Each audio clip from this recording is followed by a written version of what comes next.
नमस्कार, आप देखना शुरू कर चुके हैं NBC 24। मैं हूं आसिफ सिद्दीकी। श्याम रजक ने आज प्रेस कॉन्फ्रेंस किया। प्रेस कॉन्फ्रेंस के दौरान उन्होंने राज्यसभा की खाली हुई सीट पर बयानबाजी दी है। उन्होंने कहा कि लोजपा के राष्ट्रीय अध्यक्ष चिराग पासवान ये चाहते थे कि ये जो खाली हुई सीट है ये लोजपा को मिले।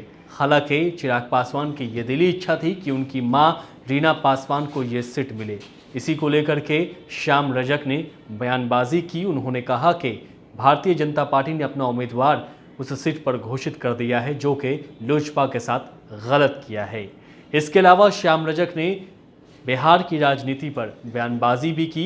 उन्होंने किसान आंदोलन के बारे में भी बोला, साथ ही साथ बढ़ते अपराध पर नीतीश कुमार को भी घेरने का काम किया। सुनिए श्याम रजक ने क्या कुछ कहा। रजक जी, राज्यसभा सीट को लेकर आप लोगों ने समर्थन किया, लोजपा का लगातार आवाज बुलंद करते रहे कि आप लोग लोजपा के साथ हैं और वो सीट कहीं ना कहीं लोजपा के ही खाते में जानी चाहिए, मगर चिराग पासवान ने आप लोगों के समर्थन को सीधे खारिज करते नजर आ रहे हैं। मेरा पुनः आग्रह होगा कि रामविलास जी ने लगातार दलितों की लड़ाई लड़ने का काम किया और रामविलास जी पहचान भी हुई और दलितों को सम्मान बढ़ा, दलितों का साथ बढ़ा, उसमें रामविलास जी की एक बड़ी भूमिका रही है। और उस लड़ाई को खत्म करने के लिए एनडीए ने ऐसे व्यक्ति को उम्मीदवार बनाया है जो मनुवाद और जो नागपुरी राजनीति है, नागपुरी कल्चर है, उस कल्चर को बिहार में स्थापित करने के लिए ऐसे लोगों को ले गया है और दलितों को हाशिए पर ले जाने का साजिश की जा रही है। तो इसमें बट न देखते हुए मेरा पुनः आग्रह होगा, विनय पूर्वक आग्रह होगा कि लोजपा को श्रीमती रीना पासवान जी को उम्मीदवार बनाना चाहिए। इसलिए कि रीना पासवान जी एक महिला ही नहीं है बल्कि रामविलास जी के सहकर्मी के रूप में भी काम किए हैं और दलितों की राय में बराबर साथ रहने का काम किया। इसलिए रीना पासवान जी अगर उम्मीदवार बनती हैं तो राष्ट्रीय जनता दल और महागठबंधन पूरे रूप से उनके साथ रहेगा और उनको राज्यसभा भेजने का पूरा प्रयास करने का काम। चिराग पासवान को क्या ऐसा लग रहा है कि एनडीए के साथ ही उनका राजनीतिक भविष्य आगे उज्जवल है, इसलिए वो सोच झुकाव दिखा रहे हैं? उनकी पार्टी है, वो क्या सोच रहे हैं वो जाने। मेरा उस पर कोई टिप्पणी नहीं करना होगा वो किसके साथ जाएंगे किसके साथ नहीं जाएंगे।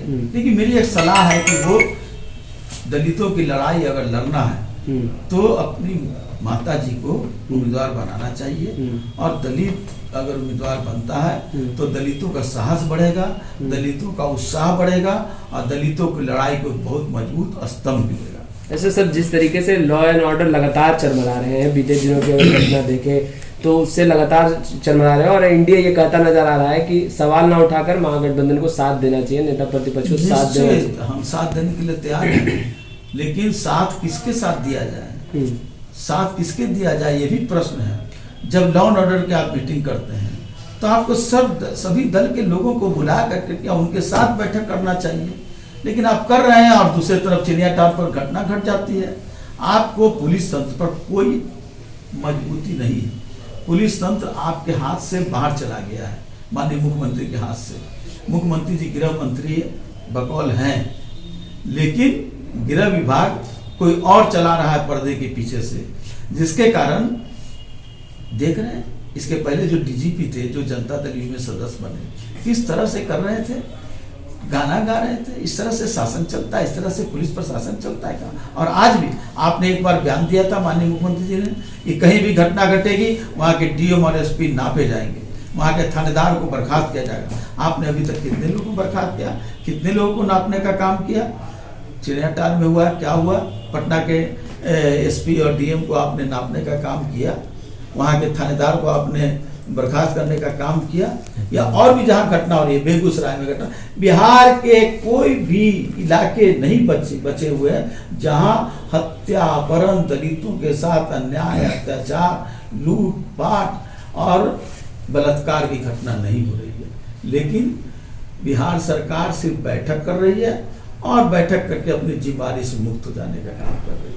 एक आखिरी सवाल सर, वाम दलों के द्वारा किसानों के मुद्दों के लेकर 1 दिसंबर और 2 दिसंबर को पूरे भारत भर में प्रदर्शन किया जा रहा है, कांग्रेस ने भी समर्थन किया है, क्या राजद वाम दलों के साथ रहेगी? निश्चित हमारा गठबंधन है और हम किसान के सवाल पर पहले भी लड़ाई लड़ते रहे हैं। ये पूरा महागठबंधन जो हमारा है वो गठबंधन किसानों की लड़ाई के साथ है और लड़ाई जब तक मंजिल तक नहीं पहुंच जाए, उनका समाधान नहीं हो जाए, तब तक हम लड़ाई पर साथ रहेंगे।